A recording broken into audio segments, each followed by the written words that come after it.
বাংলাদেশ জাতীয়তাবাদী দলের একমাত্র ক্ষমতার উৎস হচ্ছে এই বাংলাদেশের 18 কোটি জনগণ। বাংলাদেশ জাতীয়তাবাদী স্বেচ্ছাসেবক দলের ৪৫তম প্রতিষ্ঠাবার্ষিকী উপলক্ষে এক বর্ণাঢ্য র্যালি করেছে চট্টগ্রাম মহানগর স্বেচ্ছাসেবক দল।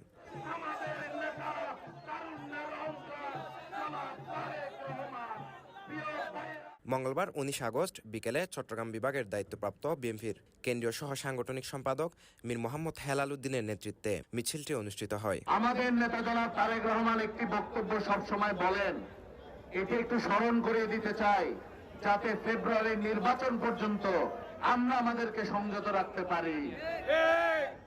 উনি বলেন, বিএনপির রাজনীতি হচ্ছে জনগণকে সাথে নিয়ে জনগণের সঙ্গে থেকে।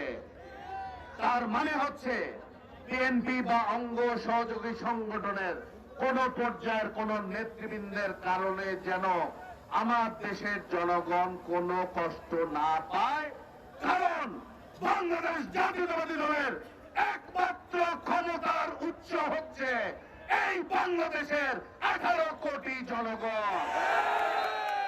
মিছিলটি নগরীর জমিয়তুল ফালাহ মসজিদ থেকে শুরু হয়ে কাজীদেউরি মোড় হয়ে নসিমন ভবনস্থ বিএনপির দলীয় কার্যালয়ের সামনে গিয়ে শেষ হয়। এর আগে চট্টগ্রাম মহানগর স্বেচ্ছাসেবক দলের আহ্বায়ক বেলায়েত হোসেনের সভাপতিত্বে মিছিল পূর্ববর্তী সমাবেশে বক্তব্য রাখেন চট্টগ্রাম বিভাগের দায়িত্বপ্রাপ্ত বিএনপির কেন্দ্রীয় সহ সাংগঠনিক সম্পাদক মীর মোহাম্মদ হেলাল উদ্দিন, বিএনপির আন্তর্জাতিক কমিটির সদস্য ইসরাফিল খসরু মাহমুদ চৌধুরী, মহানগর স্বেচ্ছাসেবক দলের সদস্য সচিব জমির উদ্দিন সহ আরো অনেকে।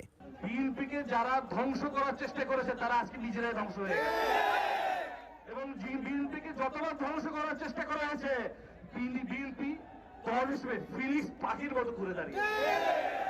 যতদিন বাংলাদেশ থাকবে শহীদ জিয়ার আদর্শ বাংলাদেশের বুকে বেঁচে থাকবে, বিএনপি থাকবে। কাজে ভয় নাই বন্ধুরা, বুকে সাহস রাখবেন। এবং আমি আশা করি আমাদের কিন্তু সংগ্রাম শেষ হয় নাই। 15 বছর আমরা ফাইট করেছি কিসের বিরুদ্ধে? এটি ফ্যাসিস্ট সরকারের বিরুদ্ধে। এখন মানুষের ভোটের অধিকারের জন্য আমরা ফাইট করছি।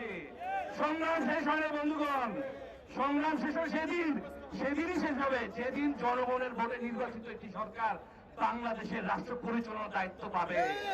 দুর্যোগকালীন সময়ে দেশের মানুষের পাশে দাঁড়ানোর কথা চিন্তা করে ১৯৮০ সালের ১৯ আগস্ট জাতীয়তাবাদী স্বেচ্ছাসেবক দল নামে একটি সংগঠন প্রতিষ্ঠা করেছিলেন বিএনপির প্রতিষ্ঠাতা শহীদ president Ziaur Rahman. CTG post, Chittagong.